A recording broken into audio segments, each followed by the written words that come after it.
Bapa dalam surga, kami bersyukur dan bersyukur untuk anugerah kasih-Mu, untuk kasih sayang-Mu, untuk segala apa yang Kau beritakan kepada setiap kami Tuhan.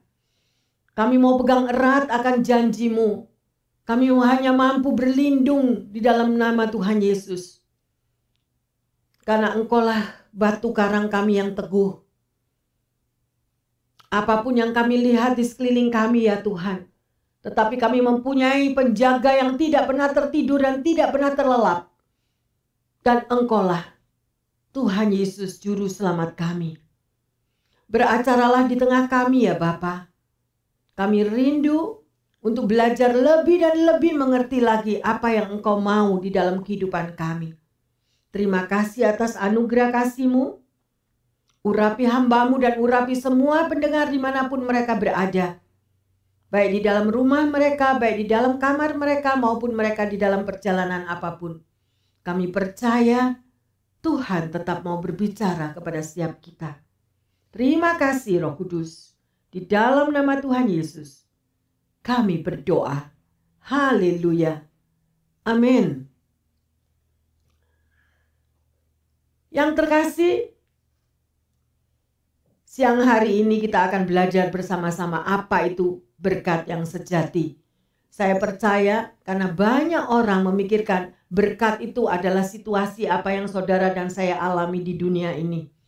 Ya, mungkin itu berkat material, berkat apa yang kita mau, sedemikian rupa. Tetapi kalau sungguh-sungguh saudara dan saya mencintai Tuhan, saudara akan lebih dalam lagi merindukan berkat Tuhan yang luar biasa, yaitu ada damai sejahtera, penuh sukacita di dalam hidup saudara dan saya. Amin. Mari kita akan belajar bersama-sama. Kita akan buka di dalam Mazmur 67. Sebelumnya saya mau katakan bahwa Mazmur 67 ini diawali dengan berkat dan diakhiri juga dengan berkat. Sungguh luar biasa. Ya, karena Tuhan itu mencintai umatnya dan Dia hanya mau untuk mencurahkan berkatnya dalam hidup saudara dan saya. Ada 3 hal yang penting bahwa kita harus sadar bahwa semua berkat itu berasal dari Tuhan. Ya, yang pertama, Tuhan itu mau memberkati saudara dan saya. Ya, jadi kalau ada orang yang mengatakan saya nggak diberkati Tuhan, itu nggak benar. Napas hidup kita yang kita hirup setiap hari itu adalah berkat yang luar biasa. Ya, yang kedua, Tuhan memberkati saudara dan saya supaya kita juga memberkati orang lain. Dan banyak orang kalau sudah berbicara tentang memberkati orang lain, mereka sudah menjadi sikapnya menjadi tidak enak. Sikapnya menjadi mean, menjadi rude, menjadi ya mereka tidak enak sendiri karena mereka memikirkan orang ini minta duit lagi, orang ini berharap duit lagi. Selalu yang dipikirkan di dalam pikiran mereka yang salah bahwa berkat itu adalah selalu duit, duit, duit dan orang coba meminta-minta. Dan itu salah besar, saya mau katakan. Tergantung dari manusianya. Ya. Yang ketiga, berkat Tuhan akan menuntun saudara dan saya sehingga kita mengalami pengalaman pribadi. Kalau saudara dan saya tidak pernah mengalami pengalaman pribadi dengan Tuhan, saudara tidak pernah tahu bahwa ada kasih Tuhan. Sehingga kita di dalam mengalami masa pandemik, di dalam kita mengalami kekurangan, di dalam kita mengalami masalah, di balik semuanya itu ada berkat yang tersembunyi. Dan setelah kita mendapatkan jawaban dari apa yang kita rindukan, otomatis atau ada spontani di dalam hati kita untuk kita mau mensyukuri berkat Tuhan. Sehingga kita mampu memuji dan memuliakan nama Tuhan. Ya, melalui pujian dan penyembahan yang kita berikan kepadanya. Mari kita bersama-sama akan membaca di dalam Mazmur 67 ayat pertama dan kedua. Untuk pemimpin biduan, dengan permainan kecapi, Mazmur nyanyian. Kiranya Allah mengasihi kita dan memberkati kita. Kiranya Ia menyinari kita dengan wajah-Nya. Selah. Haleluya. Ya, sungguh luar biasa. Kalau saudara rajin membaca firman Tuhan, saudara senang atau selalu seperti orang lapar kalau kita tidak membaca firman Tuhan, saudara akan menghayati kata-kata ini dan akan meresap di dalam hati. Kita meteraikan di dalam hati kita. Ya, karena apa? Belas kasihan Tuhan itu ada untuk memberkati saudara dan saya.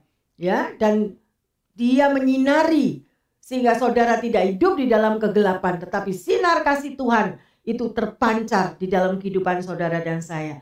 Akan terlihat perbedaan yang luar biasa. Bagi orang yang selalu manusia rohaninya itu mau bertumbuh dan bertumbuh, mau diisi terus, pasti juga akan terpancar di dalam wajahnya.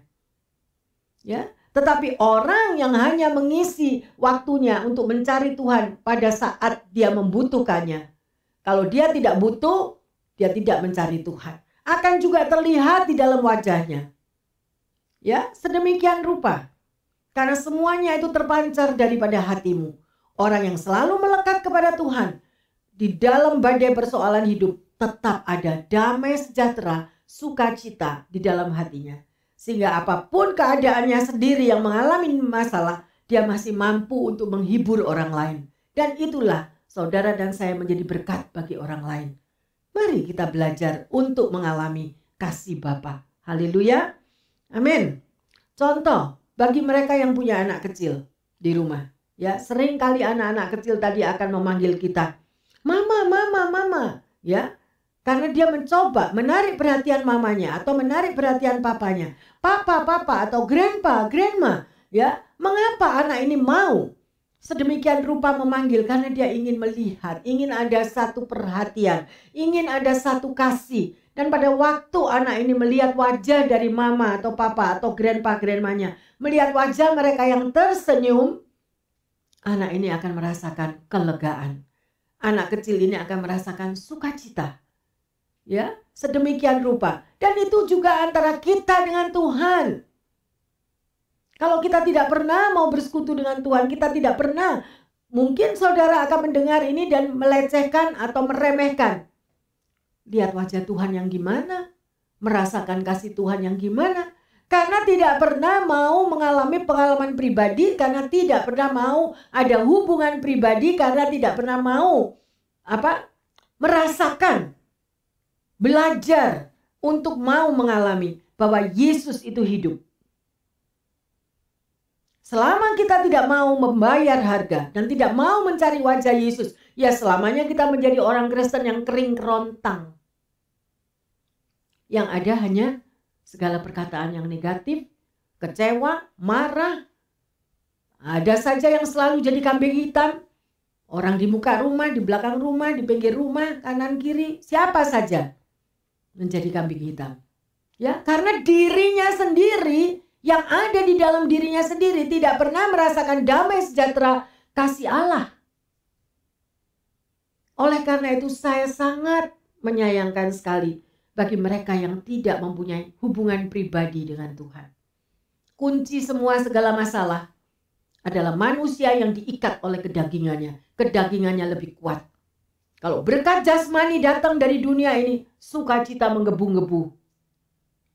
Tapi pada waktu doanya belum terjawab atau ada masalah yang terjadi, kita bisa melihat sumpah serapah akan terjadi juga. Ya, dan itulah perbedaan orang benar, orang yang sungguh mencari Tuhan atau orang yang setengah hati di dalam mencari Tuhan sekalipun mengaku menjadi anak Tuhan. Sungguh sangat disayangkan. Ya, mari kita mau belajar. Siang hari ini kita mau benar-benar menerima berkat sejati dari Tuhan. Berkat yang luar biasa, ya.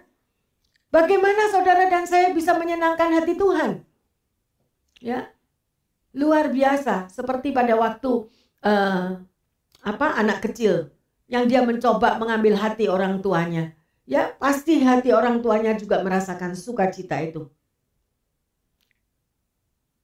Yang terkasih, mungkin Anda bisa menyenangkan hati seluruh dunia. Dengan prestasi Anda, dengan apa yang Anda lakukan, menjadi orang yang famous. Tetapi kita tidak menyenangkan hati Tuhan. Tetapi apabila semua orang di seluruh dunia membenci Anda, kalau Tuhan Yesus mengasihi saudara, Tuhan Yesus mencurahkan wajahnya, menyinari wajahnya ke dalam hidupmu, itu juga luar biasa. Ya, Oleh karena itu, mari kita mau fokus apa yang kita bisa lakukan untuk menyenangkan hati Tuhan Yesus. Amin. Ingatlah, di akhir hidup saudara dan saya nanti, kita tidak akan berjumpa dengan orang-orang yang selalu menyanjung kita di dunia ini. Tetapi di akhir hidup kita, saudara dan saya akan bertemu muka dengan muka dengan Sang Juru Selamat yang sudah menciptakan hidupmu dan hidupku. Dan apa yang akan kau berikan kepadanya? Satu hari kita dituntut pertanggungjawaban. Ingatlah sekali lagi, rumah kita sudah disediakan oleh Bapa di surga yang kekal, asal kita mau. Ya. Dan di akhir hidup kita, suatu kenyataan. Saudara tidak akan membawa apapun yang saudara kerja keras di dunia ini. Yang dengan segala ambisi, yang dengan segala hidup prestis, supaya Anda dipandang orang lain, wah, supaya kita dipuji orang sesama kita, luar biasa apa yang kita lakukan. Tetapi semuanya itu hanya kenikmatan daging. Ingatlah bahwa keangkuhan hidup, kenikmatan daging yang kita mau disanjung dan disanjung orang, itu semuanya hanya sepintas lalu. Dan akhirnya semuanya akan selesai. Dan tiba waktunya kita berjumpa muka dengan Tuhan. Ya, kita tidak bisa membawa harta benda apapun pada waktu kita dipanggil pulang oleh Tuhan. Ya, apapun menjadi predikat kita hidup di dunia, famous kita, orang yang sangat amat terkenal, semuanya kita akan tinggalkan. Ya, memang kita harus bekerja selama kita hidup di dunia. Belajar daripada semut untuk selalu kita bisa hidup dan bertahan. Tetapi bukan itu fokusnya. Libatkan Tuhan di dalam segala perkara. Sebelum kita mau berbicara, apakah perkataanku ini benar dari Tuhan? Apakah tindakan yang aku sukai di muka bumi ini, apakah ini berkenan di hadapan Tuhan? Atau cuma menyenangkan hatiku, menyenangkan dagingku? Adakah kita mengoreksi diri? Terlebih bagi orang yang suka gosip. Sungguh nikmat di dalam gosip untuk menjatuhkan orang lain. Kenikmatan daging. Orangnya yang digosip tidak tahu. Bahkan orangnya yang digosip semakin diberkati Tuhan. Ya, mari kita mau melihat. Belajarlah hidup sesuai dengan firman Tuhan. Haleluya. Ya. Dan saudara tahu, kalau hidup kita sudah diberkati, apakah kita mau memberkati orang lain? Berkat, sekali lagi saya katakan, bukan duit, oke? Berkat pada waktu Anda dibebaskan, Anda disembuhkan dari sakit penyakit, Anda juga bisa menguatkan orang lain untuk mereka yang sakit mempunyai gairah untuk tetap hidup. Ya, saudara dilepaskan untuk melepaskan orang lain. Ya.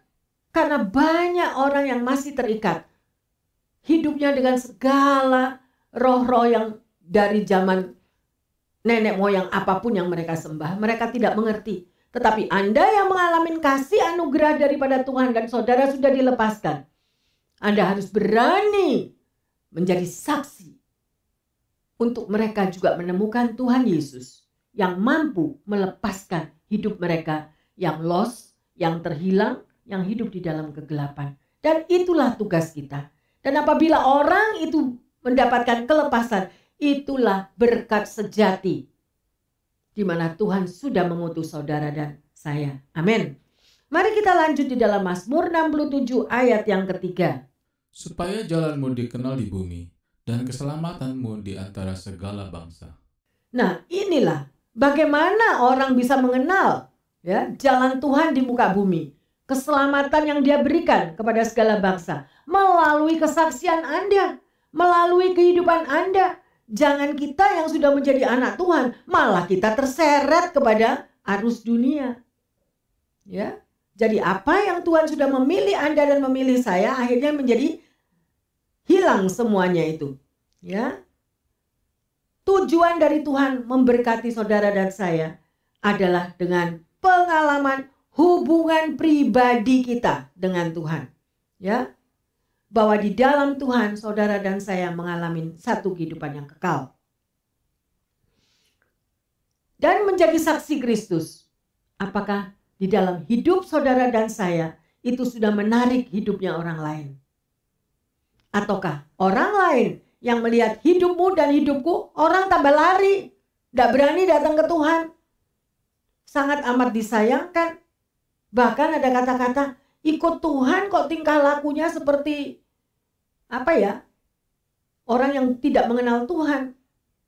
Ya, mengatakan anak Tuhan, berbicara tentang firman Tuhan, tetapi perkataannya adalah perkataan yang tidak sesuai dengan firman Tuhan ajarkan. Perkataan seorang pemberontak, ya, perkataan yang sungguh menyakiti hati orang lain, atau apa saja. Dari tingkah laku kita tahu pribadi orang tersebut. Haleluya. Ya, jadi dengan kesaksian hidup kita, janganlah kita menjadi batu sandungan bagi orang lain. Ya, karena Tuhan akan menuntut pertanggungjawaban. Percaya. Apa yang ditabur orang itu juga akan dituainya. Mazmur 67 ayat yang keempat. Kiranya bangsa-bangsa bersyukur kepadamu ya Allah. Kiranya bangsa-bangsa semuanya bersyukur kepadamu. Kenapa sampai dikatakan kiranya bangsa-bangsa bersyukur?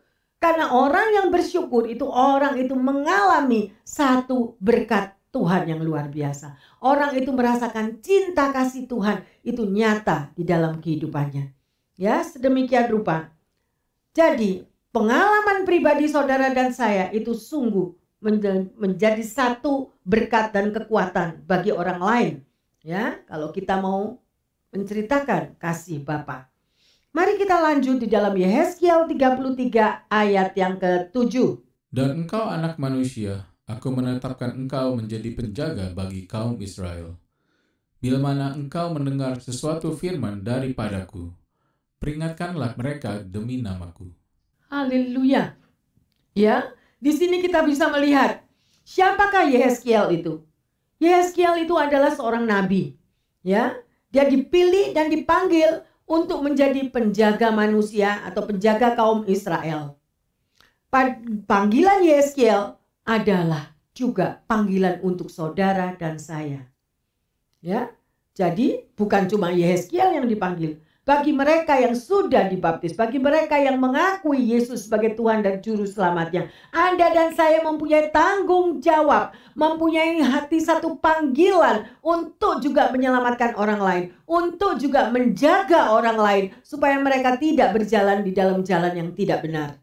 Ya, dan Anda mempunyai tugas dan tanggung jawab. Milikilah hati seorang hamba yang penuh dengan rendah hati, mau taat, setia kepada Tuhan, dan mau membuka hati untuk menjadi teladan bagi orang lain, menjadi contoh, ya, bukan hati seorang pemberontak, bukan hati yang selalu mau melawan dan yang tidak mau dibentuk. Kita tidak ada masalah kita mau argue sama Tuhan. Firman Tuhan mau dikecam apapun, ya. Tujuan Tuhan memberikan Alkitab, memberikan firman-Nya untuk keselamatan Anda dan saya. Orang tidak mau diselamatkan, ya terserah orangnya. Tuhan memberikan kehendak bebas kepada kita. Ya, sedemikian. Saudara yang terkasih, ya, kita bisa memohon kepada Tuhan karena Tuhan adalah Bapa yang penuh kasih. Tetapi kita tidak bisa memerintah Tuhan. Ya. Yehezkiel melayani sejaman dengan Daniel. Kalau dia mendengar akan firman Tuhan, dia harus memperingatkan orang-orang tersebut. Di sini kita akan belajar bagaimana posisi daripada Yehezkiel itu. Yang pertama, Yehezkiel itu adalah sebagai orang buangan. Yang kedua, dia adalah orang yang diutus. Dan yang ketiga, sebagai penjaga. Dan itulah saudara dan saya juga. Bagi Bapak, Ibu, Saudara-saudari yang terkasih dimanapun Anda berada, camkanlah ini. Ya, jadi kita kalau datang ke gereja, hanya kita sebagai anak Tuhan, cuma datang ke gereja, manasi kursi gereja, datang pulang, tapi firman gak ada yang merasuk, dan tidak ada yang mengurapi, tidak ada sesuatu perubahan 50 tahun menjadi orang Kristen sama aja seperti belum menjadi orang Kristen, malah lebih parah. Ya, 70 tahun jadi orang Kristen. Awalnya menggebu-gebu luar biasa. Tapi berakhir juga tidak sedemikian apa yang firman Tuhan ajarkan. Sungguh sangat disesalkan. Ya. Mari kita melihat bahwa Tuhan itu memberikan peringatan melalui orang-orang yang dipakainya. Kita baca di dalam Yehezkiel 33 ayat yang ke-8.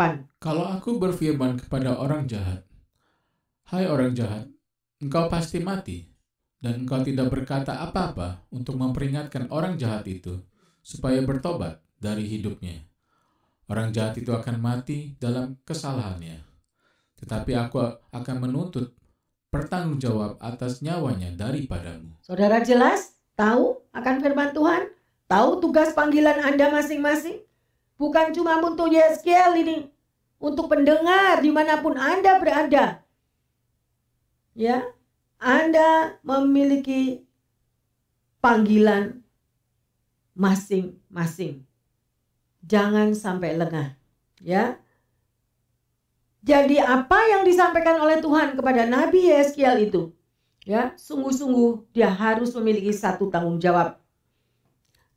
Orang-orang yang dipakai Tuhan pada waktu dulu maupun sekarang, juga nabi-nabi, ya, mereka banyak sekali mengalami penderitaan, ya.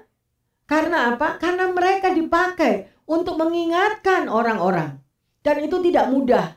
Seringkali orang-orang yang diperingatkan orang itu akan menjadi marah. Ya, atau mereka akan menjawab, kok mau tahu urusan orang atau apa saja. Tetapi di hadapan Tuhan, ya, akan dituntut pertanggungan jawab. Sedemikian rupa, banyak kali teguran Tuhan tidak dipercayai. Tidak pernah itu diresapi dan bahkan tidak dilakukan. Ya, kita mau melihat bagaimana pengalaman Nabi Yeremia, Nabi Yehezkiel, dan juga Daniel. Apa yang mereka bayar harga pada waktu mereka harus menyampaikan apa yang Tuhan mau. Ya, ingatlah bahwa saudara dan saya mengikut Tuhan itu seperti kita ini masuk sekolah. Kita mau belajar, kita mau diajar, kita mau mempunyai hati seorang murid, kita mau mendengar dan melakukannya. Ya, ingatlah itu. Dan kita harus memiliki kerendahan hati, taat, dan melakukan apa yang diberikannya. Kalau kita sekolah, apa yang diperintahkan oleh Bapak Guru, Ibu Guru, Anda dan saya tetap harus mengikutinya. Ada homework, ada pekerjaan rumah yang harus kita lakukan.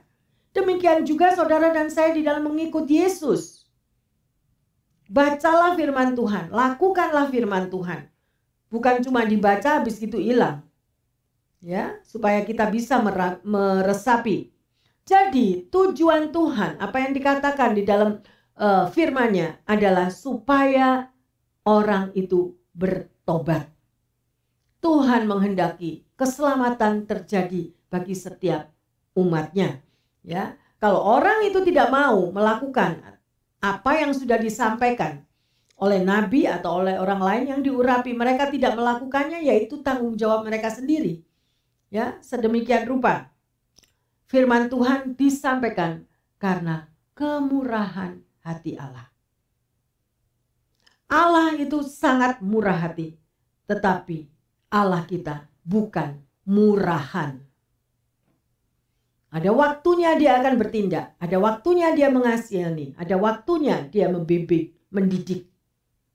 Ya, sedemikian rupa. Jadi, pendidikan Tuhan jangan dianggap murahan. Tetapi haruslah kita mentaatinya dan melakukannya. Martin Luther King pernah berkata, kita harus mendengarkan firman Tuhan setiap hari. Why? Kenapa? Karena kita setiap hari sering melupakan firman Tuhan. Ya, sampai dikatakan sedemikian rupa. Setiap hari dengarlah firman Tuhan. Apa yang saudara dengar yang membuat hati Anda begitu sukacita? Gosip, drama, atau apa saja yang ditayangkan di TV, itu yang menjadi kegemaran kita. Atau kita mau mendengar akan rahasia Bapa yang diberikan melalui firman-Nya. Ingatlah, tujuan Bapa di surga adalah keselamatan saudara dan saya. Amin. Ya, yang lebih menakutkan lagi, ya, ada seorang pendeta mengatakan, ya, bahwa orang sering memakai pepatah serigala berbulu domba. Tetapi yang lebih menakutkan adalah serigala berbaju orang yang mengaku anak Tuhan. Ada atau ada? Nah, saudara bisa koreksi diri sendiri. Kita bukan mau mencari atau mengkritik orang, ya. Sekali lagi kita akan melihat, kita akan lebih belajar lagi apakah tugas penjaga. Karena saudara dan saya dipanggil seperti Nabi Yehezkiel sebagai penjaga manusia, penjaga keluargamu. Kalau engkau sudah ditetapkan sebagai penjaga untuk keluargamu, engkau lengah, engkau tidak melakukannya, maka something terjadi, jangan menyalahkan Tuhan. Sebagai seorang penjaga, engkau harus melindungi, engkau harus memagari, terlebih kalau Tuhan sudah pernah berbicara kepadamu. Apa akibatnya kalau kita tidak siap untuk menjadi penjaga? Kita akan bayar harganya, ya. Jadi, tugas penjaga sangat sederhana sebetulnya, yaitu bila ada musuh menyerang, penjaga itu sudah ready, ya. Harus meniup sangkakala, harus memberikan tanda, ya, supaya didengar oleh semua orang apa yang harus dilakukannya. Itulah tugas penjaga untuk menjaga sekelilingnya. Dengan demikian mereka akan menerima keselamatan. Bila seseorang tidak mau mendengarkan, bila seseorang itu mengacuhkan atau tidak mau, don't care, semuanya itu tanggung jawab mereka. Tetapi engkau sudah melakukan tanggung jawabmu. Tidak mudah untuk menjadi orang yang dipakai dan bertanggung jawab. Tuhan sudah memberikan, ya, contoh misalnya Anda diberikan sebidang tanah. Jaga tanahmu, pelihara tanahmu. Di dalam tanah itu banyak tikus, banyak lintah, banyak cacing, banyak apa. Tugas penjaga adalah menyiangi, membersihkan daripada lahan tanahnya. Kita tidak bisa biarkan, kita tidak bisa apa saja yang dirusak di dalam taman itu akan terjadi. Ya, itu adalah demikian contohnya. Bila Yehezkiel tidak menyampaikan firman Tuhan itu dan tidak memberikan pengetahuan tentang agar mereka bertobat, maka mereka diambang kebinasaan. Untuk itu Allah akan meminta pertanggungjawaban kepada Yehezkiel. Tuhan juga akan meminta pertanggungjawab saudara dan saya. Kalau kita dipanggil sebagai penjaga kita tidak melakukannya. Ya, haleluya. Semua orang percaya yang dipanggil oleh Tuhan mempunyai suatu panggilan secara khusus sebagai penjaga, ya, menjaga diri sendiri, menjaga keluargamu, menjaga sesamamu, ya, apa saja yang harus kita lakukan, ya. Ada satu contoh, bayangkan bila Anda dan saya hidup di mana 1/4 daripada dunia ini sudah terjangkit virus HIV atau Ebola, ya, tiba-tiba satu hari Anda menemukan vaksinnya. Ya, dan Anda memvaksin seluruh keluargamu sedemikian rupa supaya keluargamu tidak terkena akan Ebola tadi, ya. Dan akhirnya vaksin itu habis begitu saja. Keluargamu sehat, keluargamu terlindungi sedemikian. Berita kesembuhan keluarga Anda tersebar ke seluruh dunia. Bayangkan seluruh dunia itu kena Ebola, ya. Ini contoh, ya. Orang-orang yang mulai mengetahui bahwa Andalah yang menemukan vaksin itu, ya, maka orang-orang itu akan mulai marah kepada Anda. Yang semestinya kita menerima pujian dan penghargaan, tetapi kita tidak menunjukkan kepada orang-orang lain juga untuk diselamatkan, sehingga akhirnya kita kena marah, ya, atau kita menjadi orang yang sangat amat disalahkan, ya. Bukannya pujian akan penemuan yang Anda terima tadi, tetapi berbalik orang-orang semua memusuhi Anda. Karena Anda hanya menyimpan penemuan vaksin itu untuk dirimu sendiri. Bukankah hal yang seperti itu juga sering Anda dan saya lakukan? Ya. Anda dan saya memiliki obat yang paling manjur untuk menyembuhkan penyakit yang paling mematikan di dunia ini. Apa itu? Dosa. Ya. Namun berapa banyak dari kita yang menyimpan obat itu untuk diri kita sendiri. Orang lain berbuat dosa, biarin. Orang lain melakukan dosa ini, dosa apa, biarin, bukan urusan gua. Nah, ya karena apa sampai ada orang yang mempunyai sikap yang sedemikian rupa? Karena orang tidak mau ditegur. Orang tidak mau diberitahu, tetapi di sini panggilan Yeskiel, panggilan Anda dan saya, kita harus berani menegur. Kita harus berani memagari keluargamu sendiri yang nomor satu itu. Ya, kalau Tuhan terlebih dahulu sudah memberitahukan kepada Anda dan saya. Jadi dedikasi kita yang paling penting adalah menyelesaikan visi Tuhan, yaitu keselamatan. Itu adalah visi daripada Tuhan. Kalau Anda dan saya sudah diselamatkan, apakah Anda punya hati untuk orang lain agar mereka juga diselamatkan? Mereka yang terseret untuk masuk ke dalam jurang api yang kekal, neraka yang kekal. Apakah kita tidak merasa kasihan kepada mereka? Dan itu adalah tugas Anda dan saya, ya. Jadi visi Tuhan Yesus sekali lagi menyelamatkan jiwa sampai ke ujung bumi. Oleh karena itu firman Tuhan juga mengatakan, jadikanlah semua bangsa muridku. Why murid? Supaya mereka tahu bahwa di dunia ini masih ada jalan keselamatan, yaitu melalui Tuhan Yesus. Ya, sedemikian rupa. Mari kita lanjut Yeskiel 33 ayat 11. Katakanlah kepada mereka, demi aku yang hidup, demikianlah firman Tuhan Allah. Aku tidak berkenan kepada kematian orang fasik, melainkan aku berkenan kepada pertobatan orang fasik itu dari kelakuannya supaya ia hidup. Bertobatlah. Bertobatlah dari hidupmu yang jahat itu. Mengapa kamu akan mati, hai kaum Israel? Di sini kita bisa melihat bertobat, bertobat, bertobat. Inilah isi hati Allah. Ini adalah isi hati Bapa. Kenapa? Supaya jangan sampai terlambat. Pada waktu yang terakhir kita harus bertemu muka dengan muka. Kita mau bertobat pada waktu itu, it's too late.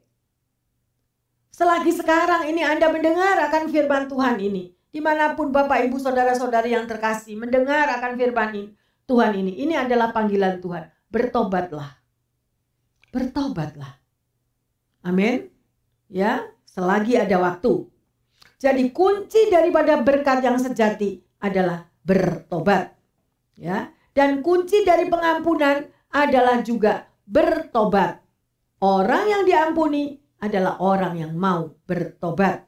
Ya, dari Kejadian sampai Wahyu, perkataan pertobatan itu selalu ada. Demikian rupa. Yohanes Calvin mengatakan, seorang gembala harus punya dua suara. Satu suara untuk memperingatkan domba-domba dan satu suara untuk mengusir serigala. Ya, oleh karena itu tidak mudah untuk menjadi seorang gembala. Ya, banyak perlawanan. Lihat pada waktu Yesus pergi ke Galilea, Markus 1 ayat 14 dan 15. Sesudah Yohanes ditangkap, datanglah Yesus ke Galilea memberitakan Injil Allah. Katanya, waktunya telah genap, kerajaan Allah sudah dekat, bertobatlah dan percayalah kepada Injil. Jelas, saudara pernah baca firman Tuhan ini enggak? Ya, Yesus mengatakan waktunya telah genap, kerajaan Allah sudah dekat, bertobatlah. Cuma itu. Ya, mari koreksi diri kita masing-masing. Bagaimana situasi saudara dan saya saat ini? Ya, John Stott mengatakan, orang-orang yang membela hukum Allah dan Injil Allah, mereka ditakdirkan menghadapi perlawanan. Memang iya, selalu ada perlawanan. Diperingatkan firman Tuhan, mereka nggak mau. Jangan hidup di dalam kedagingan. Mereka nggak mau, pasti mereka akan marah. Ya, tetapi fokus utama dari seorang yang dipanggil oleh Tuhan atau seorang nabi bukan pada hasilnya, tetapi pada kesetiaannya untuk melakukan perintah Tuhan. Ada dua hal yang terpenting yang saudara dan saya harus tahu. Apabila kita sudah berbuat salah, yang pertama, adakah penyesalan di dalam hidup kita? Sambil kita mengoreksi diri, kenapa aku kok sampai berbuat demikian? Kenapa aku melakukan hal itu? Ada satu penyesalan, ya. Yang kedua, penyesalan yang berdampak justru malah mengasihani diri sendiri. Aduh, aku sakit mengalami hal itu. Aduh, aku sakit diperlakukan begitu. Aduh, aku kecewa. Aduh, aku sangat menderita. Nah, itu semuanya bukan pertobatan, tetapi mengasihani diri sendiri. Sekarang dengan jelas, apakah itu pertobatan?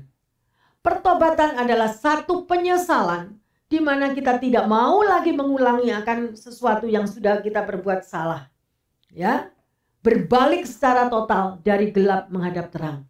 Berbalik dari masa hidup yang lama yang membuat kesalahan. Kita bisa melihat contoh daripada 12 murid Yesus. Yang pertama adalah Yudas. Apa yang Yudas lakukan kepada Yesus? Dia menjual Yesus. Ya, dan sedemikian rupa dia mengkhianati dan dia berakhir apa? Dengan bunuh diri. Kita lihat yang kedua. Petrus juga mengkhianati Yesus. Tetapi Petrus merasa menyesal, dia merasa berdosa, ya, dan dengan rendah hati dia datang kembali kepada Yesus. Ya, sedemikian rupa dan dia bertobat. Kita lihat kesadaran daripada Petrus dari perbuatannya yang berdosa. Akhirnya dia kembali melayani Yesus dengan luar biasa. Ya, berkat yang sejati akan datang kalau saudara dan saya mau bertobat. Seorang bernama Thomas Cartley mengatakan, dari semua tindakan manusia, pertobatan adalah yang paling ilahi. Ya, kesalahan terbesar adalah kita tidak mau menyadari bahwa kesalahan yang sudah kita perbuat itu nggak salah. Nah, itu nggak pernah mau ngaku salah. It's normal kalau aku berlaku sedemikian rupa.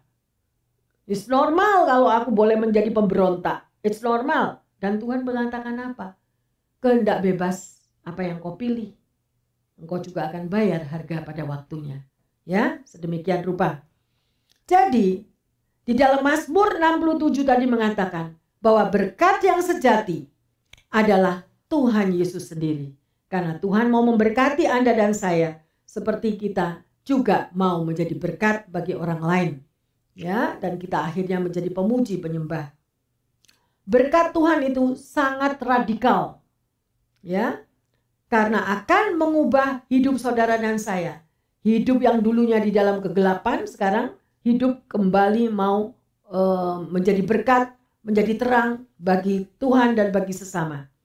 Dan penyembahan itu menjadi satu respon dari pengucapan syukur apabila saudara dan saya sudah diampuni dosa kita. Ya, sedemikian rupa. Mari kita lanjut di dalam Mazmur 67 ayat yang ke-8. Allah memberkati kita, kiranya segala ujung bumi takut akan Dia. Jadi terus dikatakan Allah memberkati saudara dan saya. Dan biarlah seluruh muka bumi itu tahu hidup Anda dan saya menjadi kesaksian. Karena apa? Karena kita sudah berbalik dari dosa kita. Kita bertobat, maka berkat Tuhan melimpah dalam hidup kita. Seorang pendeta menyaksikan kehidupannya pada masa lampaunya. Dia adalah seorang pemberontak, dia lari daripada Tuhan dan hidupnya amburadul. Tetapi setelah dia mengaku segala salah dosanya, dia bertobat. Sekarang dia melayani Tuhan dengan amat luar biasa. Setiap kali dia membacakan firman Tuhan, dia selalu menangis. Karena dia selalu teringat betapa kasih Tuhan itu yang sudah mengampuni dia. Betapa kasih Tuhan, kalau enggak dia terhilang kemana? Ke neraka. Tapi dia merasa dia sudah diselamatkan. Oleh karena itu dia mau bayar harga, dia mau menjadikan semua orang untuk mengalami keselamatan seperti apa yang dia sudah terima dari Tuhan. Mari kita mau mengoreksi diri, ya. Kalau kita memang pernah berbuat salah, kita pernah berjalan di dalam kegelapan, marilah kesempatan yang indah ini kita mau bertobat. Kita datang kepada Tuhan dan janganlah lagi hidup berkubang di dalam dosa. Ingatlah bahwa saudara dan saya semua dipanggil sebagai penjaga manusia seperti Yehezkiel. Mari kita lanjut di dalam Yehezkiel 33 ayat yang ke-14. Kalau aku berfirman kepada orang jahat, engkau pasti mati, tetapi ia bertobat dari dosanya, serta melakukan keadilan dan kebenaran. Ya, jelas. Sudah dikatakan engkau pasti mati, tapi ia mau bertobat orang itu, ya, dari dosanya. Dan kita akan lanjut pada ayat yang ke-16. Semua dosa yang diperbuatnya tidak akan diingat-ingat lagi. Ia sudah melakukan keadilan dan kebenaran, maka ia pasti hidup. Haleluya. Bukankah luar biasa? Ya, kasih anugerah Tuhan itu, berkatnya luar biasa. Tuhan tidak lagi mengingat-ingat kesalahan saudara dan saya. Ya, hari ini kita sudah belajar bagaimana kasih Allah Bapa itu sungguh luar biasa. Berkat yang sejati itu bukan cuma materi. Berkat sejati itu bukan cuma duit-duit. Ya, berkat sejati itu bukan cuma kesembuhan atau apa, tapi ada yang lebih dalam, yaitu kita terangkat daripada dosa, mengakui segala dosa, apa yang sudah manusia lama lakukan, kita mau bertobat. Ya, sekarang kita melihat bagaimana tugas saudara dan saya, seperti dipanggil seperti Yehezkiel, menjadi penjaga manusia. Ada kisah yang saudara pernah, memang saudara tahu kisah ini ya, yaitu seorang penjaga perlintasan kereta api. Dia bertugas mengawasi jalur kereta api yang bersinggungan dengan jalan raya umum. Ya, saudara lihat itu banyak sekali kalau di Indonesia. Penjaga rel kereta api ini dia harus tahu jadwalnya, waktunya, kapan kalau kereta api akan lewat. Dan memberi peringatan kepada setiap pengendara mobil, pengendara motor dengan sirine atau bel yang berbunyi, dan kemudian palang pintu rel kereta api itu akan ditutup, ya. Sedemikian rupa sehingga keselamatan akan terjadi.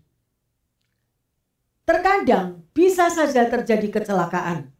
Kemungkinan penyebabnya ada dua. Pertama, karena pengendara dari mobil atau motor itu tidak sabaran, tetap mau terobos jalan kereta api tersebut, ya. Sehingga palang pintu kereta api pun dia tabrak sedemikian rupa. Dan kalau ini terjadi, kesalahan itu ditanggung oleh si pengendara itu sendiri.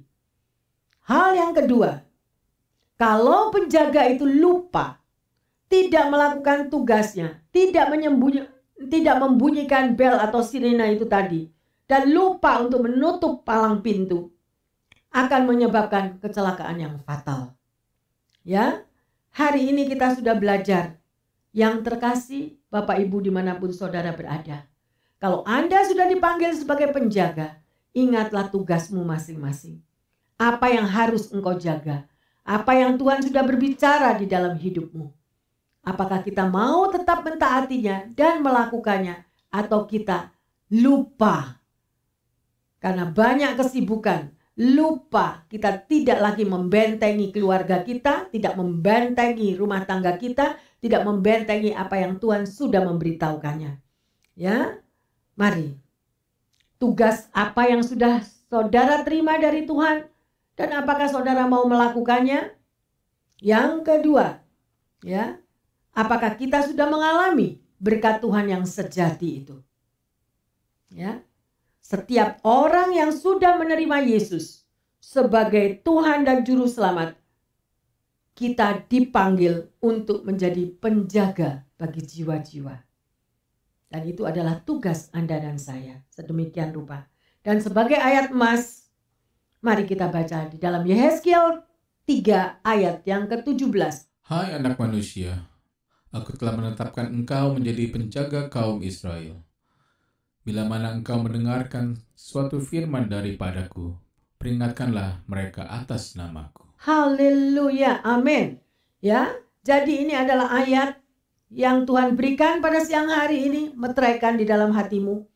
Bapak, Ibu, Saudara-saudari yang terkasih dimanapun Anda berada, lakukanlah firman Tuhan ini. Ingatlah tugasmu, ya, sebagai penjaga manusia, penjaga keluargamu, penjaga apa saja, terutama untuk menyelamatkan mereka agar mereka tidak terjatuh di dalam dosa.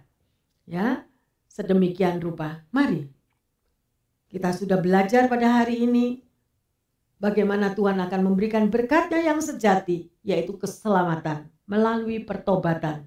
Kalau kita mau berbalik dari hidup kita yang lama menjadi manusia yang baru di dalam Tuhan. Haleluya. Yang terkasih, bersama-sama kita sudah mendengarkan firman Tuhan. Saatnya kita kembali mensyukuri apa yang kita sudah pelajari melalui firman-Nya. Buka hatimu bersama-sama dengan kami yang ada di sini, ya. Biarlah berkat Tuhan itu tercurah di dalam hidup Anda dan kita semuanya. Haleluya.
Terkasih, biarlah lagu ini menjadi doa bagi setiap kita.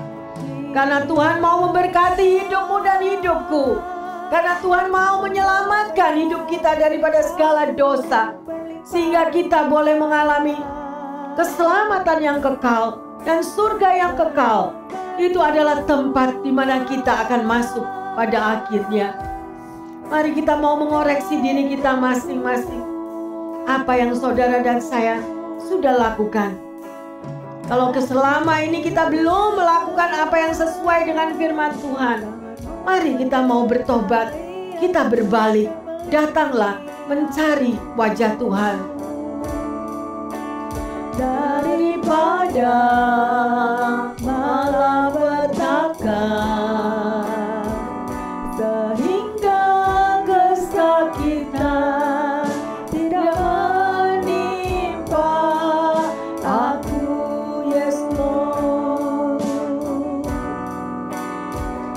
sehingga kesakitan tidak menimpa aku.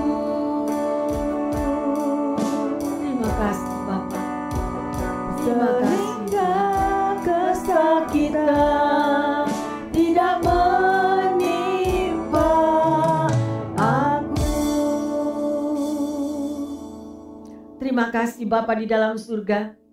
Sungguh kami boleh belajar akan firman-Mu ini. Bagaimana kami umat-Mu dapat menerima berkat yang sejati daripada-Mu. Sekarang kami boleh mengerti ya Tuhan, bahwa berkat yang sejati itu adalah keselamatan yang daripada-Mu. Kami mau ya Tuhan, kami mau diubahkan. Dan kami mohon Tuhan, biarlah melalui kuasa Roh Kudus-Mu selalu mengingatkan kami, sehingga kami tidak akan jatuh lagi di dalam dosa. Biarlah kerinduan kami selalu mau membaca akan firman-Mu. Kerinduan kami selalu mau bersekutu dengan Engkau. Sehingga manusia rohani kami boleh bertumbuh dan bertumbuh setiap hari ya Tuhan. Sehingga kami dapat ya Bapa menerima akan keselamatan yang kekal. Berkat yang sejati menjadi bagian kami. Terima kasih Tuhan Yesus.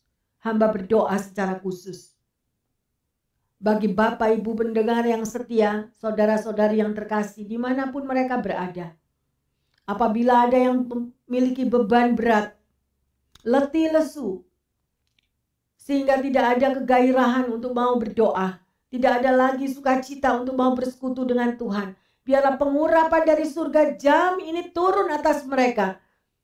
Curahkanlah kuasa Roh Kudus-Mu.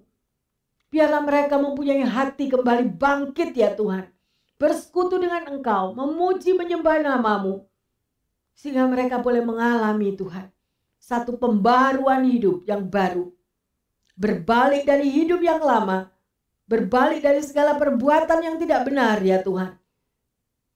Dan boleh memiliki persekutuan pribadi kembali dengan Engkau yang membawa satu gairah yang baru. Di mana hidup mereka mengalami sukacita yang kekal bersama dengan Engkau. Kami percaya yang sakit juga akan menerima kesembuhan Tuhan. Yang terbeban berat Engkau berikan jalan keluar. Karena mujizat Tuhan tetap nyata dahulu, sekarang, sampai selama-lamanya. Dan mereka yang mengalami Tuhan kesulitan dari finansial ya Bapak. Janji-Mu burung-burung di udara Engkau pelihara Tuhan. Demikian juga kehidupan setiap kami. Mampukan Tuhan, nyatakan Tuhan. Sehingga benar-benar kehidupan anak-anak-Mu ini mengalami sesuatu pembaharuan. Mengalami satu berkat yang sejati. Di mana melalui kunci pertobatan itu tadi. Mengalami pengampunan-Mu turun atas setiap kami. Terima kasih Bapa di dalam surga. Itulah doa kami. Dengan sukacita yang penuh, kami mau berbalik dari manusia yang lama menjadi manusia yang baru di dalam Engkau. Terima kasih Tuhan. Untuk firman yang sudah Kau berikan, kami mau belajar dan lebih lagi mencintai akan firman Tuhan. Dan bersyukur akan anugerah-Mu. Terima kasih Bapa. Di dalam nama Tuhan Yesus, kami berdoa dan bersyukur untuk segala berkat sejati yang Kau berikan dalam hidup setiap umat-Mu. Yang percaya dan mau merasakan berkat yang luar biasa dari Tuhan mengatakan, haleluya, amin, amin, amin. Selamat menikmati berkat yang sejati. Bapak, Ibu, Saudara-saudari yang terkasih dimanapun Anda berada. Percayalah, Tuhan Yesus mengasihi kita semuanya. Haleluya, amin.